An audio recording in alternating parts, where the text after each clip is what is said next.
Seated amidst a neatly mowed lawn on a drowsy block of tidy sidewalks and silent streets, the charming one-story, three-bedroom house seems idyllic with the sounds of children laughing and playing in the backyard. But the single-family dwelling with its placid outer appeal was far from being a warm and peaceful home. It was the 1960s in Lawton, Oklahoma. It was the time of rhythm and blues, ragtime and rock and roll, the time of bell-bottoms, big afros and black pride. The time when everyone minded their own business and paid little attention to what was happening behind their neighbors' closed doors. Then every family had their dark secrets, and my family was no different. But my family's dark secret began the moment I was born. My dad, George Williams Sr., was a tall, handsome man with skin the color of burned molasses. He was a sergeant in the United States Army with platoon and privates under his command.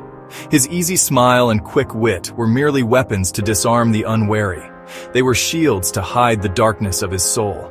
My mom, Ella Mae Williams, said she dreamt of me several times before my birth on December 29, 1961. She often told me I was her special and favorite child, but she couldn't have known that my birth would change her life so drastically, and the frequent reign of terror always comes under the heavy crown of darkness. Humph! Thud!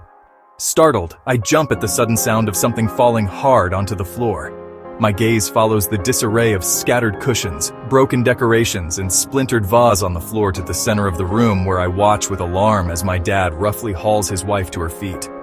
My heart pounds as I watch my mom struggles to get free from his snake-like grip so she can breathe. You stupid dumb bitch. I'm the man of this house, and you had better damn well do as I say. The next day after school, the strong scent of pine sol meets me at the door. My mom's answer to living a life of torment and turmoil is a clean home. When she finishes, she sometimes sits in her recliner, rocking gently as she listens to records in an otherwise silent and dark room. It was then that I would serve as her guardian against intruders. I would stand by the door to make sure no one comes to disturb her, sending my siblings back outside to play when they try to enter her room. It's wrong to hit my mom and call her names. I will never be like you. A man is not supposed to disrespect his wife. He's supposed to love and treat her right. Then my dad turns his fury on me, covering the distance between us as he unbuckles and pulls out his belt in seemingly one swift move. No, don't hit my son. Don't you dare hurt him. A few days later, my aunts come in from New Jersey for a visit. Their presence forced my dad to be on his best behavior. Why are you allowing this man to beat and mistreat you? Why aren't you fighting back? This isn't like you. I have to be strong for my son. Mom, are women supposed to fight back too? You always tell me that if someone hits me, hit them back. Andrew, don't grow up beating on girls. You are to be like a little gentleman. A gentleman doesn't hit women, okay? I didn't know it then, but my aunt's words that day must have ignited something inside my mom. Something that began a slow burn that one day would finally explode. No.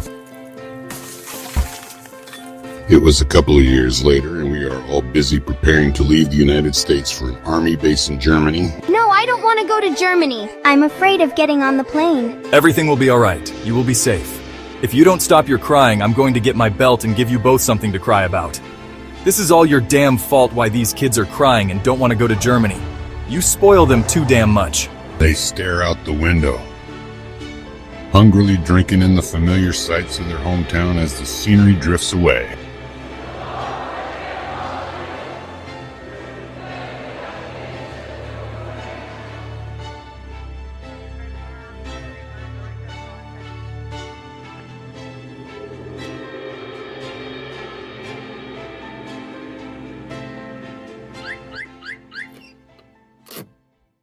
Upon hearing the news, my two favorite aunts and a few other relatives come to our home.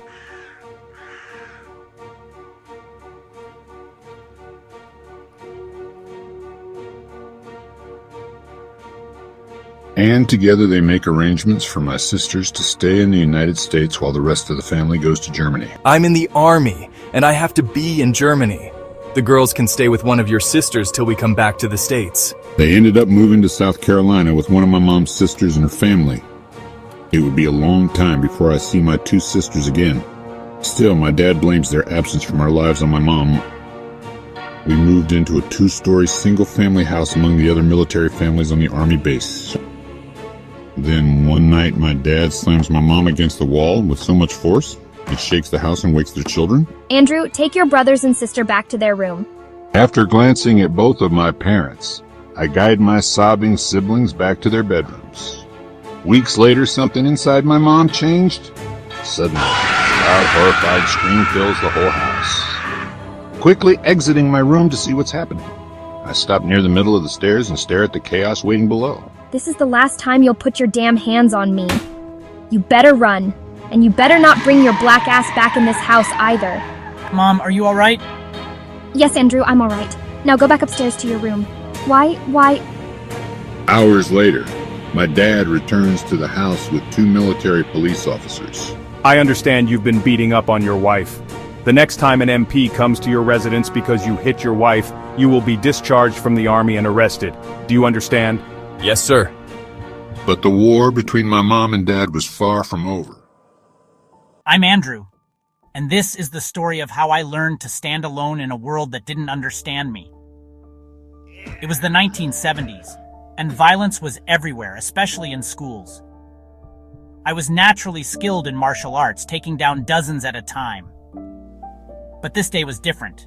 It was picture day, and my mom had other plans for my appearance. You look so cute, Andrew. Mom, you made me look like a girl. I'm not a girl. The moment I showed up at school, the teasing began. Look at Andrew, he's so cute. I'm not cute, I'm not a girl. The laughter and taunts echoed through the halls, each word cutting deeper than the last. By late morning, I had already punched several guys for teasing me. The violence was escalating, but I couldn't stop myself. But it wasn't just the boys. The girls were whispering too. He looks so cute when he's angry. That was it, I snapped. In that moment, I realized I was truly standing alone. The principal called my parents, but nothing changed. When it was time for my picture, I made sure to ruin my mom's perfect image. Don't hug me, kiss me, or say I look cute anymore. I'm not a girl. From that day on, I built walls around myself. I stopped allowing any female to hug or kiss me.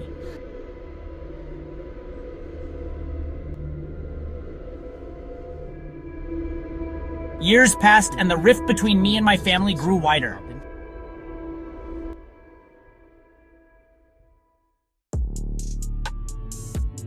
Then one day, I had an out-of-body experience that showed me the truth about my family.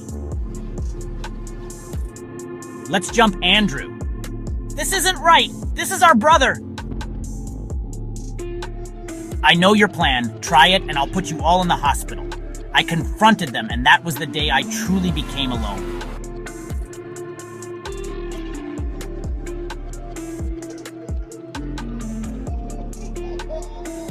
After that, there were 2 families in our house. Me, and then everybody else.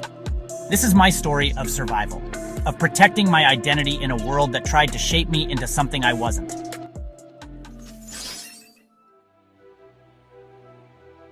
Andrew, I need you to come home. It's been 3.5 years since I left home to live in Los Angeles, California, and pursue my dreams to become a model and movie star. And in that time, I've never returned home once. My mom doesn't know much about my life, my dreams, or my work as a psychic bodyguard assigned to protect some of the nation's elite. In the times that we spoke on the phone, our conversations were always muted and mundane, completely devoid of the conflicts and secrets that shroud my world as an agent with a secret agency. That day, her soft voice sounds distant over the phone, and empathically I could sense she is deeply troubled. My mom, though belittled and abused for so many years, has never lost her fighting spirit. But something had her subdued and her emotions coiled in anguish, and now she wants her favorite child and oldest son to come home. She tells me she had fallen behind a bed and broken her ankle on her job as a hotel maid. Now she is on bed rest, and the situation at home has grown overwhelming. Your sister and brother are bringing gang members into the house. They are drinking and leaving beer cans all over the place. I thought of how meticulous my mom has always been about having a clean home and how unnerving it must be for her to be on crutches and moving around in the midst of all that mess.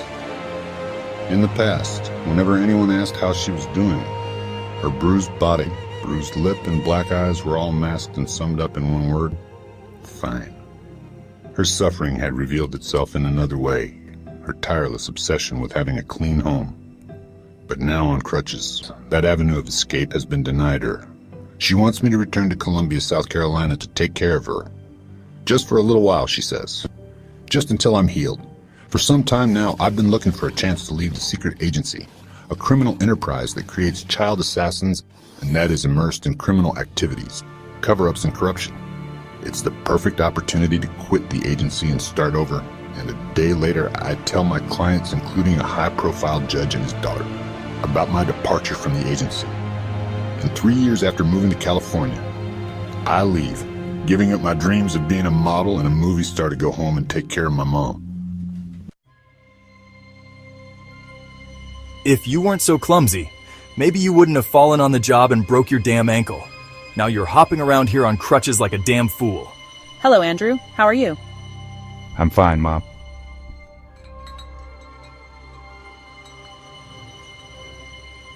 I feel better since you're back home now.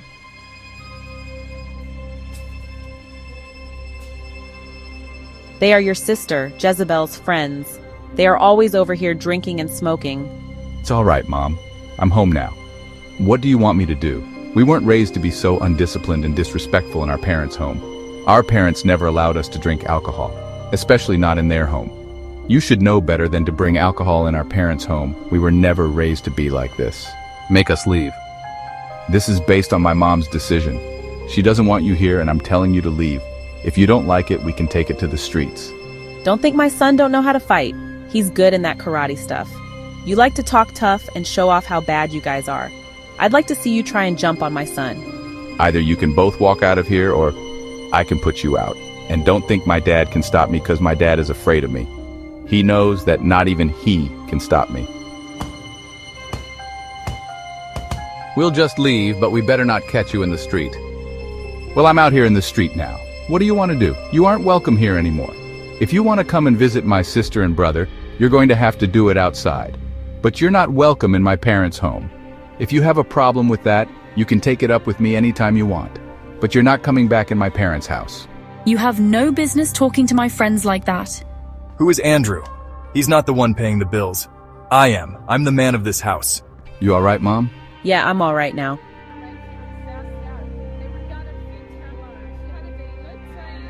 I'm glad you moved back to help take care of your mom because someone needs to be at the house to watch over her. I want you to take care of your mom. I will.